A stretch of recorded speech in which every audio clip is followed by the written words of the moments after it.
ಪ್ರಧಾನಿ ಮೋದಿಗೆ ಮುಖ್ಯಮಂತ್ರಿ ಸಿದ್ದರಾಮಯ್ಯ ಪತ್ರ ಬರೆದು ಕೇಂದ್ರ ಸಚಿವ ನಿತಿನ್ ಗಡ್ಕರಿ ವಿರುದ್ಧ ಅಸಮಾಧಾನ ಹೊರಹಾಕಿದ್ದಾರೆ. ಸಿಗಂದೂರು ಸೇತುವೆ ಲೋಕಾರ್ಪಣೆ ಬಗ್ಗೆ ಮಾಹಿತಿ ನೀಡಿಲ್ಲ, ಕಾರ್ಯಕ್ರಮದ ದಿನಾಂಕ ನಿಗದಿ ಬಗ್ಗೆ ಸಮಾಲೋಚನೆ ನಡೆಸಿಲ್ಲ, ರಾಜ್ಯ ಸರ್ಕಾರದೊಂದಿಗೆ ಚರ್ಚೆ ನಡೆಸದೆ ಕಾರ್ಯಕ್ರಮ ಆಯೋಜನೆ ಮಾಡಿದ್ರು, ಪೂರ್ವ ಸೂಚನೆ ಇಲ್ಲದೆ ನನ್ನ ಹೆಸರನ್ನ ಉಲ್ಲೇಖಿಸಲಾಗಿತ್ತು, ಹೀಗಾಗಿ ಕಾರ್ಯಕ್ರಮ ಮುಂದೂಡೋದಕ್ಕೆ ಮನವಿ ಮಾಡಿದ್ದೆ. ಇದಕ್ಕೆ ಕೇಂದ್ರ ಸಚಿವ ಗಡ್ಕರಿ ಒಪ್ಕೊಂಡ ಬಳಿಕವೂ ಕಾರ್ಯಕ್ರಮವನ್ನ ನಡೆಸಿದ್ದಾರೆ. ಹೀಗಾಗಿ ಶಿಷ್ಟಾಚಾರ ಉಲ್ಲಂಘನೆ ಬಗ್ಗೆ ನಿಮ್ಮ ಗಮನಕ್ಕೆ ತರ್ತಾ ಇದ್ದೇನೆ ಅಂತ ಸಿಎಂ ಸಿದ್ದರಾಮಯ್ಯ ಪತ್ರದಲ್ಲಿ ಉಲ್ಲೇಖ ಮಾಡಿದ್ದಾರೆ. ಮಾದಕ ದ್ರವ್ಯ ಸಾಗಣೆ ಆರೋಪದಲ್ಲಿ ಕಲಬುರಗಿ ದಕ್ಷಿಣ ಬ್ಲಾಕ್ ಕಾಂಗ್ರೆಸ್ ಅಧ್ಯಕ್ಷ ಲಿಂಗರಾಜ್ ಕಣ್ಣಿಯನ್ನ ಮಹಾರಾಷ್ಟ್ರ ಪೊಲೀಸರು ಬಂಧಿಸಿದ್ದಾರೆ. ಬಂಧಿತ ಆರೋಪಿ ಸಚಿವ ಪ್ರಿಯಾಂಕ್ ಖರ್ಗೆ ಆಪ್ತ ಎನ್ನಲಾಗಿದೆ. ಮಹಾರಾಷ್ಟ್ರದ ಥಾಣೆ ನಗರದಲ್ಲಿ ಮಾದಕ ದ್ರವ್ಯ ಮಾರಾಟ ಮಾಡುವ ವೇಳೆ ಅಲ್ಲಿನ ಕಲ್ಯಾಣ ಠಾಣೆ ಪೊಲೀಸರು ಬಂಧಿಸಿದ್ದಾರೆ. ಮುಂಬೈನ ಬಜಾರ್ಪೇಟ ಪೊಲೀಸರು ಮೂವರನ್ನ ಬಂಧಿಸಿ ನ್ಯಾಯಾಂಗ ಬಂಧನಕ್ಕೆ ಒಪ್ಪಿಸಿದ್ದಾರೆ. ಚನ್ನರಾಯಪಟ್ಟಣ ಭೂಸ್ವಾಧೀನ ವಿಚಾರಕ್ಕೆ ಬಹುಭಾಷಾ ನಟ ಪ್ರಕಾಶ್ ರಾಜ್ ಸರ್ಕಾರದ ವಿರುದ್ಧ ಕಿಡಿಕಾರಿದ್ದಾರೆ. ಸುದ್ದಿಗೋಷ್ಠಿ ನಡೆಸಿ ಮಾತನಾಡಿದ ಅವರು, ಸರ್ಕಾರ ಇರೋದು ಆಡಳಿತ ನಡೆಸೋದಕ್ಕೆ ಹೊರತು ಆಳ್ವಿಕೆ ಮಾಡೋದಕ್ಕಲ್ಲ. ಸಿದ್ದರಾಮಯ್ಯ ರೈತರ ಪರವೋ ಅಥವಾ ಕಾರ್ಪೊರೇಟ್ ಕಂಪನಿಗಳ ಪರವೋ ಅನ್ನೋದು ಇವತ್ತು ತಿಳಿಯುತ್ತೆ ಅಂತ ವಾಗ್ದಾಳಿಯನ್ನು ನಡೆಸಿದ್ರು. ಯಾವುದೇ ಕಾರಣಕ್ಕೂ ಭೂಸ್ವಾಧೀನ ಪಡಿಸಿಕೊಳ್ಳಬಾರದು, ರೈತರ ಸ್ವತ್ತಾಗಿರುವ ಭೂಮಿಯನ್ನ ಯಾರೂ ಕಿತ್ಕೊಳ್ಬಾರದು ಅಂತ ಆಗ್ರಹಿಸಿದ್ರು.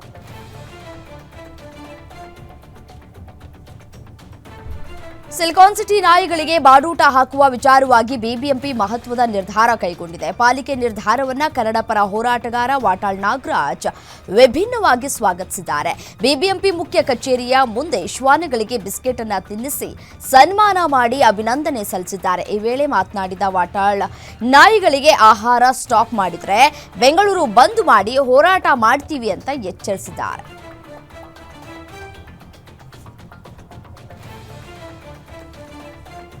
ಪೊಲೀಸರ ಮೇಲೆ ಹಲ್ಲೆಗೆ ಯತ್ನಿಸಿದ್ದಕ್ಕೆ ರೌಡಿ ಶೀಟರ್ ಕಾಲಿಗೆ ಫೈರಿಂಗ್ ಮಾಡಲಾಗಿದೆ. ಯಲ್ಲಾಪುರ ಹಳಿಯಾಳ ರಸ್ತೆಯ ಕಣ್ಣಿಗೇರಿಯಲ್ಲಿ ಅರಣ್ಯ ಪ್ರದೇಶದಲ್ಲಿ ಘಟನೆ ನಡೆದಿದೆ. 16 ಪ್ರಕರಣಗಳಲ್ಲಿ ಭಾಗಿಯಾಗಿದ್ದ ಆರೋಪಿ ಪ್ರವೀಣ್ ಮನೋಹರ್ 16 ವರ್ಷಗಳಿಂದ ಗೂಂಡಾಗಿರಿ ನಡೆಸ್ತಾ ಇದ್ದ. ಕಳೆದ 3 ತಿಂಗಳಿನಿಂದ ಪೊಲೀಸರಿಗೆ ಚಳ್ಳೆಹಣ್ಣು ತಿನ್ನಿಸಿ ತಲೆಮರೆಸಿಕೊಂಡಿದ್ದ. ಇದೀಗ ಪಿಎಸ್ಐ ಮಹಂತೇಶ್ರಿಂದ ಆರೋಪಿ ಪ್ರವೀಣ್ ಕಾಲಿಗೆ ಫೈರಿಂಗ್ ಮಾಡಲಾಗಿ ಬಂಧನ ಕೂಡ ಮಾಡಲಾಗಿದೆ.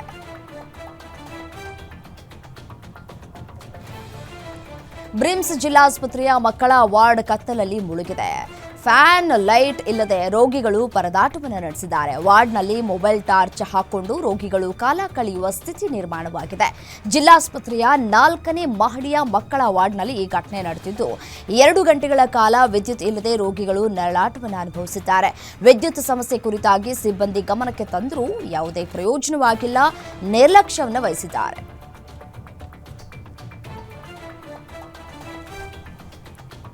ಹೃದಯಾಘಾತಕ್ಕೆ ಹೊಸದಾಗಿ ಮದುವೆಯಾಗಿದ್ದಂತಹ ವರ ಉಸಿರು ಚೆಲ್ಲಿದ್ದಾರೆ. ತುಮಕೂರು ಜಿಲ್ಲೆ ಗುಬ್ಬಿ ತಾಲೂಕಿನ ಅರೇಹಳ್ಳಿಯ ಸಿದ್ದೇಶ್ ಎಂಬ ಯುವಕ ಕಳೆದ 20 ದಿನಗಳ ಹಿಂದೆಯಷ್ಟೇ ಮದುವೆಯಾಗಿದ್ದರು. ಪೋಷಕರ ವಿರೋಧದ ನಡುವೆ ಮದುವೆಯಾಗಿದ್ದ ಸಿದ್ದೇಶ್ ಸಾವಿನಿಂದ ಯುವತಿ ಬಾಳಲ್ಲಿ ಬಿರುಗಾಳಿ ಬೀಸಿದಂತಾಗಿದೆ. ಸ್ನೇಹಿತನ ಅಕ್ಕನ ಮನೆಗೆ ಊಟಕ್ಕೆ ಹೋಗಿ ಬರುವಾಗ ಹೃದಯಾಘಾತವಾಗಿ ಸಾವನ್ನಪ್ಪಿದ್ದಾರೆ.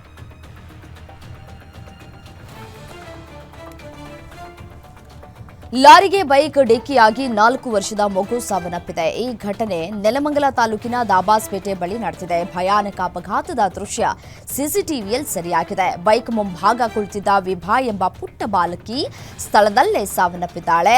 ಮಗುವಿನ ತಂದೆ ಚಲಮೇಶ್ಗೆ ಗಂಭೀರವಾಗಿ ಗಾಯವಾಗಿದ್ದು ಸ್ಥಳೀಯ ಆಸ್ಪತ್ರೆಗೆ ದಾಖಲು ಮಾಡಲಾಗಿದೆ. ಅಪಘಾತದ ಬಳಿಕ ಲಾರಿ ನಿಲ್ಲಿಸಿ ಚಾಲಕ ಪರಾರಿಯಾಗಿದ್ದಾನೆ.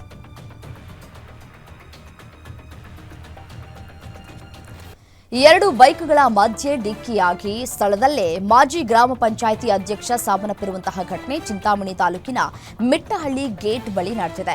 ನರಸಿಂಹಾರೆಡ್ಡಿ ಸ್ಥಳದಲ್ಲೇ ಮೃತಪಟ್ಟ ಬೈಕ್ ಸವಾರ ಅಂತ ಗುರುತಿಸಲಾಗಿದೆ. ಚಿಂತಾಮಣಿಯಿಂದ ಮಿಟ್ಟಹಳ್ಳಿ ಕಡೆ ಹೋಗ್ತಾ ಇದ್ದಾಗ ಈ ದುರ್ಘಟನೆ ಸಂಭವಿಸಿದೆ.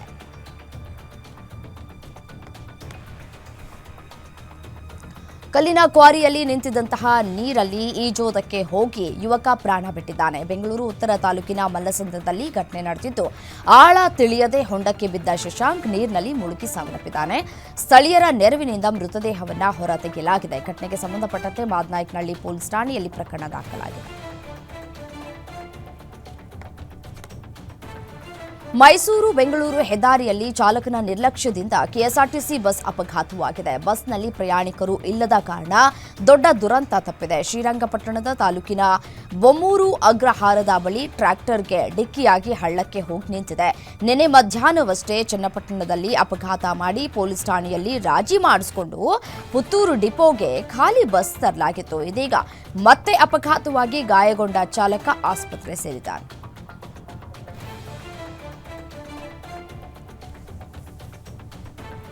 ಕುಡಿಯೋದಕ್ಕೆ ನೀರು ಕೇಳುವ ನೆಪದಲ್ಲಿ ಮನೆಗೆ ನುಗ್ಗಿ 180 ಗ್ರಾಂ ಚಿನ್ನ, 2 ಲಕ್ಷ ರೂಪಾಯಿ ನಗದನ್ನ ಕದ್ದಿರುವ ಘಟನೆ ಚಿಂತಾಮಣಿ ತಾಲೂಕಿನ ಅಮಿಟಗಾನಹಳ್ಳಿಯಲ್ಲಿ ನಡೆದಿದೆ. ಕಂಟೈನರ್ ಲಾರಿಯಲ್ಲಿ ಬಂದಿದ್ದಂತಹ ಕಳ್ಳರು ರಸ್ತೆಯಲ್ಲಿ ಲಾರಿ ನಿಲ್ಲಿಸಿ ಮನೆಯಲ್ಲಿ ಒಂಟಿ ವಿರುದ್ಧ ಇರೋದನ್ನ ಗಮನಿಸಿದ್ದಾರೆ. ರೆಡ್ಡಮ್ಮ ಎಂಬುವವರ ಮನೆ ಬಳಿ ಬಂದ ಕಳ್ಳರು ನೀರು ಕೇಳುವ ನೆಪದಲ್ಲಿ ಚಿನ್ನ, ನಗದು ದೋಚಿ ಎಸ್ಕೇಪ್ ಆಗಿದ್ದಾರೆ. ಚಿಂತಾಮಣಿ ಗ್ರಾಮಾಂತರ ಠಾಣೆಯಲ್ಲಿ ಪ್ರಕರಣ ದಾಖಲಾಗಿದೆ.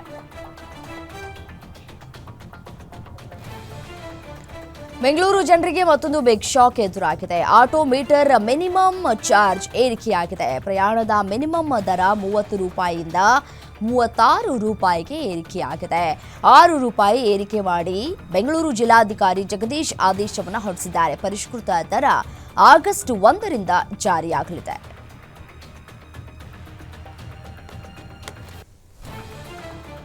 ಸರ್ಕಾರದ ಉಚಿತ ಗ್ಯಾರಂಟಿ ಯೋಜನೆಗಳ ಪೈಕಿ ಅತ್ಯಂತ ಯಶಸ್ವಿ ಯೋಜನೆಯಾಗಿ ಶಕ್ತಿ ಯೋಜನೆ ಹೊರಹೊಮ್ಮಿದೆ. ಸದ್ಯ ಈ ಶಕ್ತಿ ಯೋಜನೆಯಡಿ ಈಗಾಗಲೇ 500 ಕೋಟಿ ಪ್ರಯಾಣಿಕರು ಪ್ರಯಾಣಿಸಿದ್ದಾರೆ. ಇಲ್ಲಿಯವರೆಗೆ 12,669 ಕೋಟಿ ರೂಪಾಯಿ ವೆಚ್ಚವಾಗಿದೆ. ಈ ಹಿನ್ನೆಲೆ ಸಿದ್ದರಾಮಯ್ಯ ಅವರು ಸಾಂಕೇತಿಕವಾಗಿ ಟಿಕೆಟ್ ವಿತರಿಸಿ ಯೋಜನೆಯ ಯಶಸ್ಸನ್ನು ಸಂಭ್ರಮಿಸಿದರು.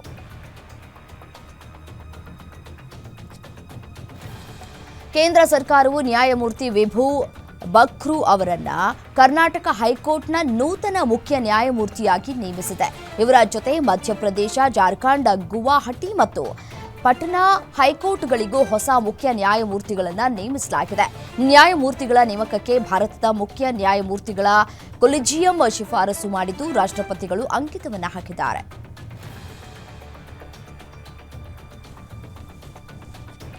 ಗೋವಾ ಹಾಗೂ ಹರಿಯಾಣ ರಾಜ್ಯಗಳಿಗೆ ರಾಜ್ಯಪಾಲರು ಕೇಂದ್ರಾಡಳಿತ ಪ್ರದೇಶವಾದ ಲಡಾಖ್ಗೆ ಲೆಫ್ಟಿನೆಂಟ್ ಗವರ್ನರ್ ಅವರನ್ನ ನೇಮಕ ಮಾಡಿ ರಾಷ್ಟ್ರಪತಿಗಳು ಆದೇಶ ಹೊರಡಿಸಿದ್ದಾರೆ.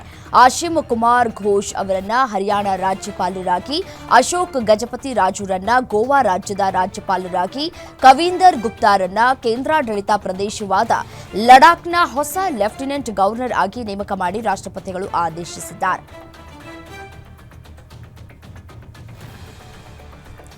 ಇಡೀ ಪ್ರಪಂಚವನ್ನೇ ಬೆಚ್ಚಿ ಬೀಳಿಸಿದ ಪಹಲ್ಗಾಮ್ ಉಗ್ರ ದಾಳಿ ಬಗ್ಗೆ ಜಮ್ಮು ಕಾಶ್ಮೀರದ lieutenant governor Manoj Sinha shocking ಹೇಳಿಕೆಯೊಂದನ್ನು ಕೊಟ್ಟಿದ್ದಾರೆ. ದಾಳಿಯು ನಿಸ್ಸಂದೇಹವಾಗಿ ಭದ್ರತಾ ವೈಫಲ್ಯವಾಗಿತ್ತು. ದಾಳಿಯ ಸಂಪೂರ್ಣ ಹೊಣೆಯನ್ನ ತಾನೇ ವಹಿಸಿಕೊಳ್ತೇನೆ ಅಂತ ಹೇಳಿದ್ದಾರೆ. ಜಮ್ಮು ಕಾಶ್ಮೀರದ ಲೆಫ್ಟಿನೆಂಟ್ ಗವರ್ನರ್ ಆಗಿ 5 ವರ್ಷ ಪೂರ್ಣಗೊಳಿಸ್ತಾ ಇರುವ ಮನೋಜ್ ಸಿನ್ಹಾ ಅವರು ಪಹಲ್ಗಾಮ್ ದಾಳಿ ಬಗ್ಗೆ ಈ ರೀತಿ ಪ್ರತಿಕ್ರಿಯೆಯನ್ನು ಕೊಟ್ಟಿದ್ದಾರೆ.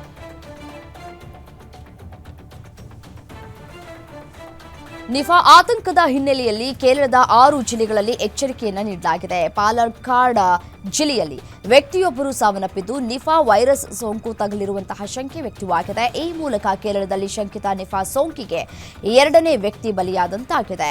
ಈ ಹಿಂದೆ ಮಲಪ್ಪುರಂ ಮೂಲದ ವ್ಯಕ್ತಿಯೊಬ್ಬರು ಸಾವನ್ನಪ್ಪಿದ್ದರು. ಈ ಹಿನ್ನೆಲೆ ರಾಜ್ಯ ಸರ್ಕಾರವು ಕೂಡ 6 ಜಿಲ್ಲೆಗಳಲ್ಲಿ ಎಚ್ಚರಿಕೆ ಆದೇಶವನ್ನು ಕೂಡ ಹೊರಡಿಸಿದೆ.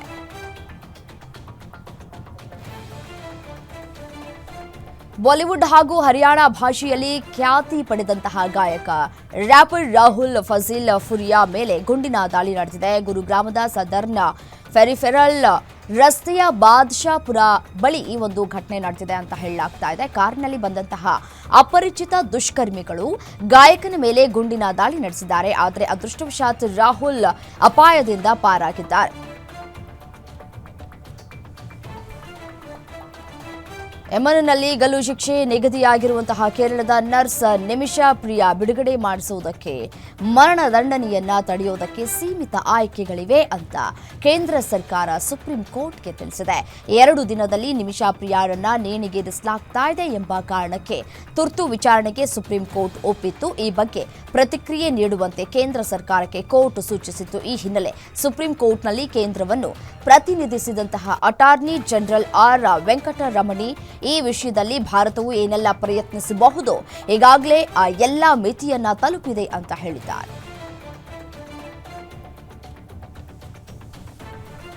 ಚಾಲಕನ ನಿಯಂತ್ರಣ ತಪ್ಪಿದ ಪರಿಣಾಮ ಟ್ರಕ್ ಪಲ್ಟಿಯಾಗಿ 9 ಕಾರ್ಮಿಕರು ಸಾವನ್ನಪ್ಪಿದ್ದು 10 ಮಂದಿ ಗಂಭೀರವಾಗಿ ಗಾಯಗೊಂಡಿದ್ದಾರೆ. ಈ ಘಟನೆ ಆಂಧ್ರಪ್ರದೇಶದ ಅನ್ನಮಯ್ಯ ಜಿಲ್ಲೆಯಲ್ಲಿ ನಡೆದಿದೆ. ವಾಹನವು ಬೆಟ್ಟವನ್ನು ಹತ್ತುತ್ತಾ ಇದ್ದಾಗ ಸಮತೋಲನ ತಪ್ಪಿ ಪಲ್ಟಿಯಾಗಿದೆ. ಅಪಘಾತದಲ್ಲಿ 9 ಕಾರ್ಮಿಕರು ಪ್ರಾಣವನ್ನು ಕಳೆದುಕೊಂಡು 10 ಜನರು ಗಾಯಗೊಂಡಿದ್ದಾರೆ.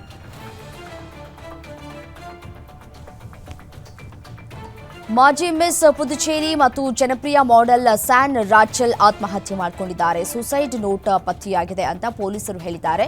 ಸಾಮಾಜಿಕ ಮಾಧ್ಯಮದಲ್ಲಿ ಸಕ್ರಿಯವಾಗಿದ್ದಂತಹ ರಾಚೆಲ್ ಕರಮನಿ ಕುಪ್ಪಂನ ತಮ್ಮ ಮನೆಯಲ್ಲಿ ತಂದೆಯನ್ನ ಭೇಟಿಯಾದ ಬಳಿಕ ಅತಿಯಾದ ರಕ್ತದೊತ್ತಡದ ಮಾತ್ರೆಗಳನ್ನು ಸೇವಿಸಿ ಸಾವಿಗೀಡಾಗಿದ್ದಾರೆ.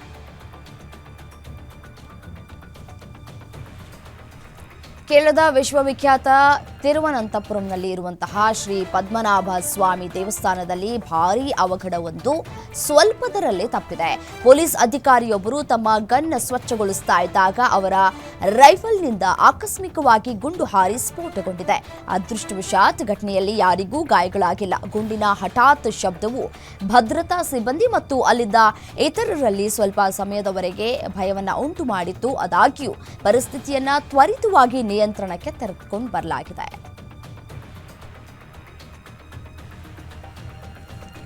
ಅಸ್ಸಾಂನ ಗುವಾಹಟಿಯಲ್ಲಿ 38 ವರ್ಷದ ಮಹಿಳೆಯೊಬ್ಬಳು ತನ್ನ ಗಂಡನನ್ನ ಕೊಂದು ಮನೆಯ ಆವರಣದಲ್ಲಿ ಸಮಾಧಿ ಮಾಡಿರುವ ರಣಭೀಕರ ಘಟನೆ ವರದಿಯಾಗಿದೆ.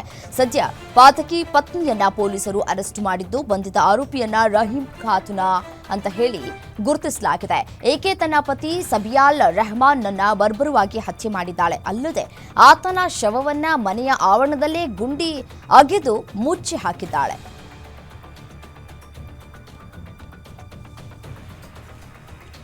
7 ದಿನಗಳ ಹಿಂದೆ ಕಾಣೆಯಾಗಿದ್ದ ದೆಹಲಿ ವಿಶ್ವವಿದ್ಯಾಲಯದ 19 ವರ್ಷದ ವಿದ್ಯಾರ್ಥಿನಿ ಸ್ನೇಹಾ ದೇವ್ನಾಥ್ ಯಮುನಾ ನದಿಯಲ್ಲಿ ಶವವಾಗಿ ಪತ್ತೆಯಾಗಿದ್ದಾಳೆ ಅಂತ ಹೇಳಿ ಪೊಲೀಸರು ತಿಳಿಸಿದ್ದಾರೆ.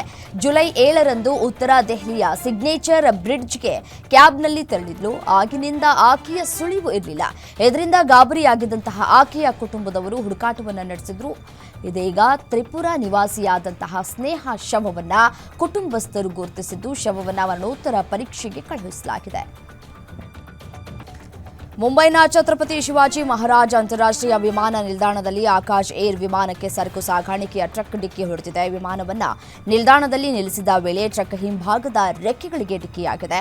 ವಿಮಾನವನ್ನ ಸಂಪೂರ್ಣ ತಪಾಸಣೆಗೆ ಒಳಪಡಿಸಲಾಗ್ತಾ ಇದೆ. ಈ ಘಟನೆಗೆ ಕಾರಣನಾದಂತಹ ವ್ಯಕ್ತಿಯ ವಿರುದ್ಧ ತನಿಖೆಯನ್ನ ನಡೆಸ್ತಾ ಇದ್ದೇವೆ ಅಂತ ಆಕಾಶ್ ಏರ್ ಸಂಸ್ಥೆ ತಿಳಿಸಿದೆ.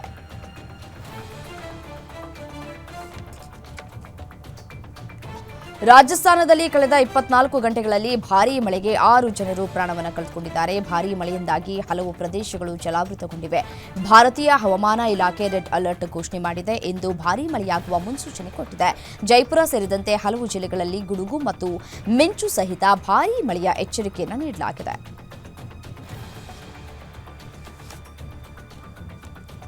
ಜಾರ್ಖಂಡ್ನಲ್ಲಿ ಹವಾಮಾನ ವೈಪರೀತ್ಯದಿಂದ ಭಾರೀ ಮಳೆಯಾಗಿದ್ದು ವಿವಿಧ ಜಿಲ್ಲೆಗಳಲ್ಲಿ ಸಿಡಿಲು ಬಡಿದು 12 ಜನರು ಸಾವನ್ನಪ್ಪಿದ್ದಾರೆ. 7 ಮಂದಿ ಗಂಭೀರವಾಗಿ ಗಾಯಗೊಂಡಿದ್ದಾರೆ.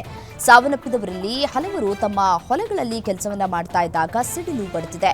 ಗಿರಿದೇಹ್ ಮತ್ತು ದುಮ್ಕಾ ಜಿಲ್ಲೆಗಳಲ್ಲಿ ಹೆಚ್ಚು ಜನ ಪ್ರಾಣವನ್ನ ಕಳೆದುಕೊಂಡಿದ್ದು 2 ಜಿಲ್ಲೆಗಳಲ್ಲಿ ತಲಾ 3 ಸಾವನ್ನಪ್ಪಿದ್ದಾರೆ.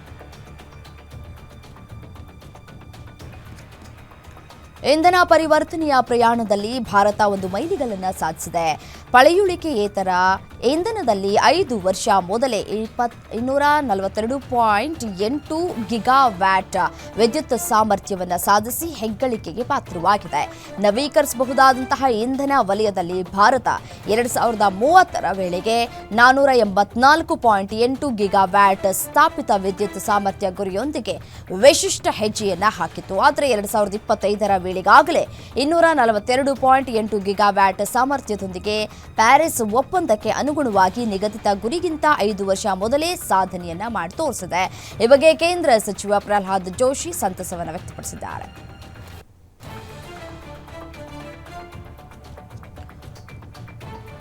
ಭಾರತದ ರಿಟೇಲ್ ಹಣದುಬ್ಬರ ದರ ನಿರೀಕ್ಷೆಗೂ ಮೀರಿ ಇಳಿಕೆಯಾಗಿದೆ. ಸರ್ಕಾರ ಬಿಡುಗಡೆ ಮಾಡಿದ ದತ್ತಾಂಶದ ಪ್ರಕಾರ ಗ್ರಾಹಕ ಬೆಲೆ ಅನುಸೂಚಿ ಆಧಾರಿತವಾದಂತಹ ರಿಟೇಲ್ ಹಣದುಬ್ಬರ ಜೂನ್ ತಿಂಗಳಲ್ಲಿ -2.10ರಷ್ಟಿದೆ. ಕಳೆದ ತಿಂಗಳು ಹಣದುಬ್ಬರ -2.8 ಇತ್ತು.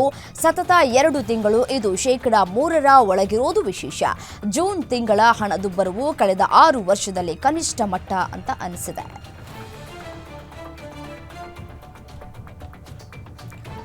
ಸಮೋಸ, ಜಿಲೇಬಿ, ಪಕೋಡ, ವಡಾಪಾವ್ ಮತ್ತು ಬಿಸ್ಕೆಟ್ ತಿಂದರೆ ಅಪಾಯ ಅಂತೆ. ಹೇಗಂತ ಕೇಂದ್ರ ಸರ್ಕಾರ ಹೇಳಿದೆ. ತಿಂಡಿಗಳ ಬಗ್ಗೆ ಜನರಿಗೆ ಅದರ ಆರೋಗ್ಯ ಸಮಸ್ಯೆಗಳನ್ನು ತಿಳಿಸಬೇಕು ಎಂಬ ಕಾರಣದಿಂದ ಶೀಘ್ರದಲ್ಲೇ ಸಿಗರೇಟ್ ರೀತಿಯ ಆರೋಗ್ಯ ಅಲರ್ಟ್ಗಳನ್ನು ನೀಡಲಿದೆ. ಹೇಗೆ ತಂಬಾಕು ಉತ್ಪನ್ನಗಳ ಮೇಲೆ ಆರೋಗ್ಯಕ್ಕೆ ಅಪಾಯಕಾರಿ ಎಂಬ ಅಲರ್ಟ್ ಇರುತ್ತದೆಯೋ ಅದೇ ರೀತಿ ಈ ಎಲ್ಲಾ ತಿಂಡಿಗಳ ಬಗ್ಗೆ ಸರ್ಕಾರಿ ಕ್ಯಾಂಟೀನ್ ಮತ್ತು ರೆಸ್ಟೋರೆಂಟ್ಗಳಲ್ಲಿ ಎಚ್ಚರಿಕೆ ಫಲಕಗಳನ್ನು ಹಾಕೋದು ಕಡ್ಡಾಯ ಅಂತ ಭಾರತ ಸರ್ಕಾರ ಆದೇಶಿಸಿದೆ.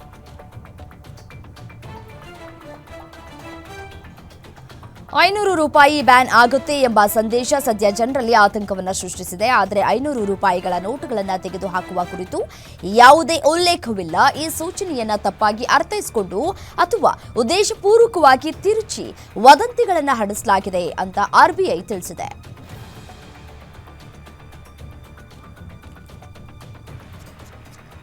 ವಿಶ್ವದ ಅತ್ಯಂತ ಪವರ್ಫುಲ್ ಮಿಸೈಲ್ ಹೈಪರ್ಸಾನಿಕ್ ಕ್ಷಿಪಣಿ ವಿಷ್ಣುವನ್ನ ಪರೀಕ್ಷಿಸುವುದಕ್ಕೆ ಭಾರತ ಸಿದ್ಧವಾಗಿದೆ. ಈ ಮಿಸೈಲ್ ವಿಶ್ವದ ಅತ್ಯಂತ ಅಪಾಯಕಾರಿಯಾಗಿದ್ದು ಯಾವುದೇ ಸಾಧನವೂ ಇದನ್ನು ತಡೆಯೋದಕ್ಕೆ ಸಾಧ್ಯವೇ ಇಲ್ಲ. ಭೂಮಿ, ನೀರು ಹಾಗೂ ಗಾಳಿಯಲ್ಲೂ ಇದನ್ನ ಉಡಾವಣೆ ಮಾಡಬಹುದು. ಒಂದು ಬಾರಿ ಈ ವಿಷ್ಣು ಪರಾಕ್ರಮಕ್ಕೆ ನಿಂತರೆ ಶತ್ರುಗಳ ಬೂದಿ ಕೂಡ ಸಿಗೋದಿಲ್ಲ. ಸದ್ಯ ಇದು ವಿಶ್ವದಲ್ಲಿ ಇರೋದು ರಷ್ಯಾ ಹಾಗೂ ಚೀನಾದಲ್ಲಿ ಮಾತ್ರ. ಇದು ಬಿಟ್ಟರೆ ಇದೀಗ ಭಾರತ ಈ ಅತ್ಯಂತ ಪ್ರಬಲವಾದ ಹೈಪರ್ಸಾನಿಕ್ ಕ್ಷಿಪಣಿ ತಯಾರಿಸ್ತಾ ಇದ್ದು ಟೆಸ್ಟ್ ಮಾಡೋದಕ್ಕೆ ರೆಡಿಯಾಗಿದೆ. ಪಂಜಾಬ್ನ ಮಂಡಿ ಗೋವಿಂದಗಢದಲ್ಲಿ SUV ಡಿಕ್ಕಿ ಹೊಡೆದು ಮಗು ಆ ವಾಹನದ ಕೆಳಗೆ ಬಿದ್ದರೂ ಪವಾಡ ಸದೃಶವಾಗಿ ಸಾವಿನಿಂದ ಪಾರಾಗಿದೆ.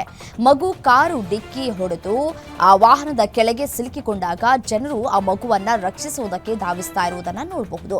ಈ ವಿಡಿಯೋ ವೈರಲ್ ಆಗಿದ್ದು ಚಾಲಕನ ಅಜಾಗರೂಕತೆಗೆ ತೀವ್ರ ಆಕ್ಷೇಪಗಳು ವ್ಯಕ್ತವಾಗಿವೆ.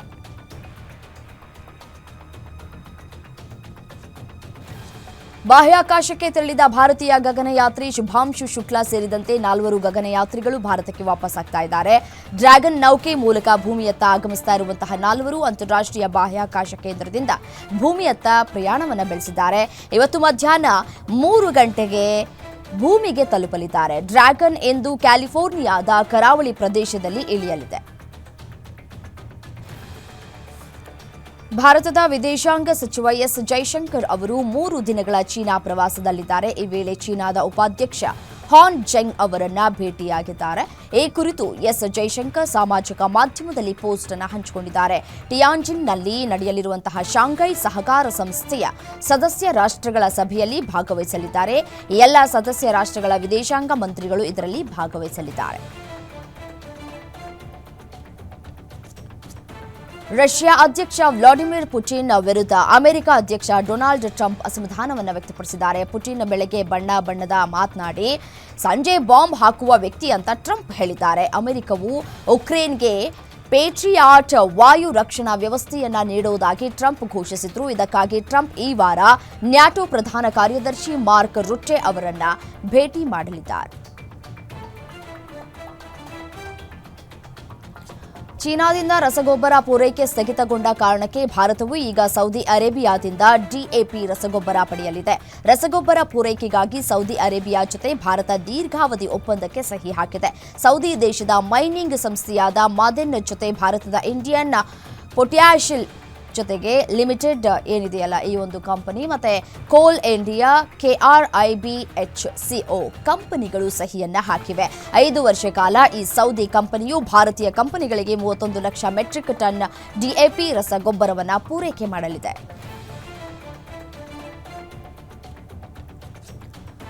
ಲಂಡನ್ನ ಸೌತ್ ಎಂಡ್ ವಿಮಾನ ನಿಲ್ದಾಣದಿಂದ ಟೇಕ್ ಆಫ್ ಆದ ಕೆಲವೇ ಕ್ಷಣಗಳಲ್ಲಿ ಸಣ್ಣ ವಿಮಾನವೊಂದು ಪತನಗೊಂಡಿದೆ. 6 ಜನ ಮೃತಪಟ್ಟಿದ್ದಾರೆ. ಪ್ರಾಥಮಿಕ ಮಾಹಿತಿಯ ಪ್ರಕಾರ ಅಪಘಾತಕ್ಕೀಡಾದ ವಿಮಾನವು beach B200 super king air ಆಗಿದ್ದು ಇದು ಡ್ಯುಯಲ್ ಎಂಜಿನ್ ಹೊಂದಿರುವ ಟರ್ಬೋಪ್ರೋಪ್ ಜೆಟ್ ಆಗಿದ್ದು ನೆದರ್ಲ್ಯಾಂಡ್ಸ್ನ ಲೆಲಿಸ್ಟಾಡ್ಗೆ ತೆರಳುತ್ತಾ ಇದ್ರು ಅಂತ ಹೇಳಲಾಗ್ತಾ ಇದೆ. ಕೆನಡಾದ ಟೊರೆಂಟೊದಲ್ಲಿ ನಡೆಸಲಾದಂತಹ ರಥಯಾತ್ರೆಗೆ ಅಡ್ಡಿಪಡಿಸುವುದಕ್ಕೆ ಪ್ರಯತ್ನಿಸಲಾಗಿದೆ. ಕೆಲ ದುಷ್ಕರ್ಮಿಗಳು ರಥಯಾತ್ರೆಯಲ್ಲಿ ಭಾಗಿಯಾಗಿದ್ದ ಭಕ್ತರ ಮೇಲೆ ಮೊಟ್ಟೆಗಳನ್ನು ಎಸೆದಿದ್ದಾರೆ. ಈ ಘಟನೆಯನ್ನು ಭಾರತ ಸರ್ಕಾರ ತೀವ್ರವಾಗಿ ಖಂಡಿಸಿದೆ. ವಿದೇಶಾಂಗ ಸಚಿವಾಲಯದ ವಕ್ತಾರ ರಣಧೀರ್ ಜೈಸ್ವಾಲ್ ಈ ಒಂದು ಘಟನೆಯನ್ನ ದುರಾದೃಷ್ಟಕರ ಅಂತ ಹೇಳಿ ಬಣ್ಣಿಸಿದ್ದಾರೆ. ಅದೇ ಸಮಯದಲ್ಲಿ ಇದು ಹಬ್ಬದ ಉತ್ಸವ, ಸಾಮಾಜಿಕ ಸಾಮರಸ್ಯಕ್ಕೆ ವಿರುದ್ಧವಾಗಿದೆ ಅಂತ ಹೇಳಿದ್ದಾರೆ. ಇನ್ನು ಮುಂದೆ ಸಾರ್ವಜನಿಕವಾಗಿ ಯಾರೂ ಕೂಡ ನೀಲಿ ಬಣ್ಣದ ಜೀನ್ಸ್ ಪ್ಯಾಂಟ್ ಹಾಕುವಂತಿಲ್ಲ ಅಂತ ಉತ್ತರ ಕೊರಿಯಾದ ಅಧ್ಯಕ್ಷ ಕಿಮ್ ಜಾಂಗ್ ಉನ್ ಆದೇಶ ನೀಡಿದ್ದಾರೆ. ಈ ಸುದ್ದಿ ಇದೀಗ ಸಾಮಾಜಿಕ ಜಾಲತಾಣದಲ್ಲಿ ಭಾರಿ ಚರ್ಚೆಗೆ ಕಾರಣವಾಗ್ತಾ ಇದೆ. ಜೀನ್ಸ್ ಪ್ಯಾಂಟ್ ನಮ್ಮ ದೇಶದ ಆಚರಣೆ ಅಲ್ಲ, ನೀಲಿ ಬಣ್ಣದ ಜೀನ್ಸ್ ಅನ್ನ ಯಾರೂ ಧರಿಸಬಾರದು, ಇದು ಅಮೆರಿಕನ್ ಸಂಸ್ಕೃತಿ ಮತ್ತು ಸಾಮ್ರಾಜ್ಯಶಾಹಿಯ ಸಂಕೇತವಾಗಿದೆ ಅಂತ ಹೇಳಿ ಖಡಕ್ ಆಗಿ ಎಚ್ಚರಿಕೆಯನ್ನ ನೀಡಿದ್ದಾರೆ.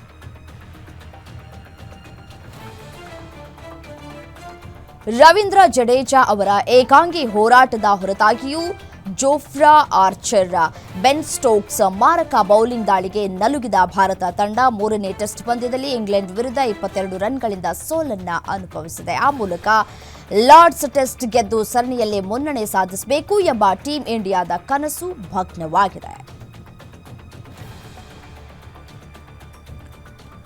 ಇಂಗ್ಲೆಂಡಿನ ಲಾರ್ಡ್ಸ್ ಅಂಗಣದಲ್ಲಿ ನಡೆದಂತಹ ಮೂರನೇ ಟೆಸ್ಟ್ ಪಂದ್ಯದಲ್ಲಿ ಭಾರತ ತಂಡ ಸೋಲನ್ನು ಅನುಭವಿಸಿತು. ವೇಗದ ಬೌಲರ್ ಮೊಹಮ್ಮದ್ ಸಿರಾಜ್ ಮೈದಾನದಲ್ಲಿ ಗೆಲುವಿಗಾಗಿ ಹೋರಾಟವನ್ನು ನಡೆಸಿದ್ರು. ಕೊನೆಗೆ ವಿಕೆಟ್ ಒಪ್ಪಿಸಿ ಕಣ್ಣೀರು ಹಾಕುತ್ತಾ ಪೆವಿಲಿಯನ್ನತ್ತ ಹೆಜ್ಜೆಯನ್ನ ಹಾಕಿದರು.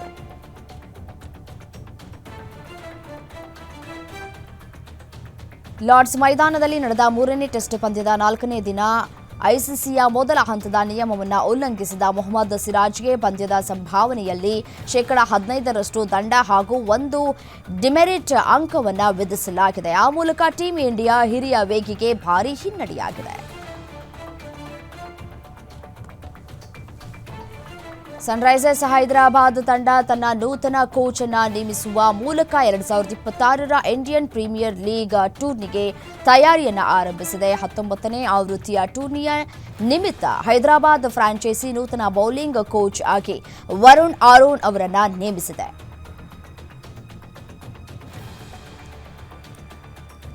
ಭಾರತ ಹಾಗೂ ಇಂಗ್ಲೆಂಡ್ನ ಮೂರನೇ ಟೆಸ್ಟ್ ಪಂದ್ಯದಲ್ಲಿ ಫೀಲ್ಡ್ ಅಂಪೈರ್ ಪಾಲ್ ರೆಫೇಲ್ ಅವರ ಕೆಲ ತೀರ್ಪುಗಳ ವಿರುದ್ಧ ಭಾರತದ ಮಾಜಿ ಸ್ಪಿನ್ನರ್ ರವಿಚಂದ್ರನ್ ಅಶ್ವಿನ್ ಗರಂ ಆಗಿದ್ದಾರೆ. ಅಂಪೈರ್ನ ನಿರ್ಧಾರಗಳು ಪ್ರವಾಸಿ ಭಾರತ ತಂಡಕ್ಕೆ ಅನ್ಯಾಯವಾಗಿದೆ ಅಂತ ಅಶ್ವಿನ್ ಹೇಳಿದ್ದಾರೆ.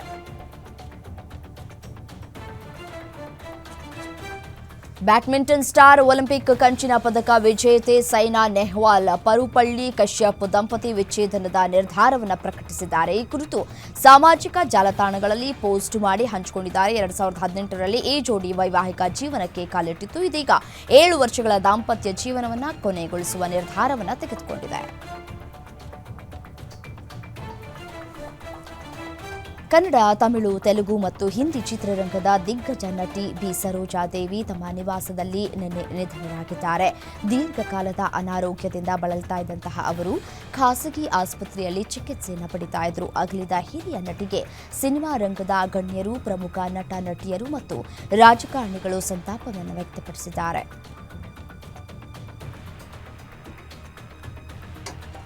ಖ್ಯಾತ ನಟಿ ಬಿ ಸರೋಜಾದೇವಿ ಅವರು ನಿನ್ನೆ ನಿಧನರಾಗಿದ್ದು ಇಡೀ ಚಿತ್ರರಂಗ ಶೋಕದಲ್ಲಿದೆ. ಅನೇಕ ಸೆಲೆಬ್ರಿಟಿಗಳು, ಆಪ್ತರು, ಅಭಿಮಾನಿಗಳು ಬಂದು ಅಂತಿಮ ದರ್ಶನವನ್ನು ಪಡೆದಿದ್ದಾರೆ. ಸಾವಿನ ನಂತರವೂ ಸರೋಜಾದೇವಿ ಅವರು ಸಾರ್ಥಕತೆ ಮೆರೆದಿದ್ದಾರೆ. ಸರೋಜಾದೇವಿ ಅವರ ಕಣ್ಣುಗಳನ್ನು ದಾನ ಮಾಡಲಾಗಿದೆ. ನಾರಾಯಣ ನೇತ್ರಾಲಯಕ್ಕೆ ಕಣ್ಣುಗಳ ದಾನ ಮಾಡಲಾಗಿದ್ದು ವೈದ್ಯರು ಆಗಮಿಸಿ ಕಣ್ಣುಗಳನ್ನು ತೆಗೆದುಕೊಂಡಿದ್ದಾರೆ.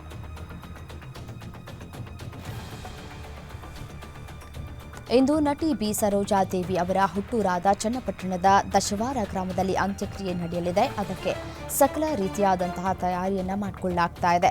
ದಶವಾರದಲ್ಲಿ ಇರುವ ಅವರ ತೋಟದಲ್ಲೇ ಅಂತ್ಯಕ್ರಿಯೆ ನಡೆಸುವುದಕ್ಕೆ ಕುಟುಂಬದವರು ತೀರ್ಮಾನಿಸಿದ್ದಾರೆ. ಇಂದು ಮಧ್ಯಾಹ್ನ ಒಕ್ಕಲಿಗ ಸಂಪ್ರದಾಯದಂತೆ ಬಿ ಸರೋಜಾದೇವಿ ಅವರ ಅಂತಿಮ ಸಂಸ್ಕಾರ ನಡೆಯುತ್ತೆ.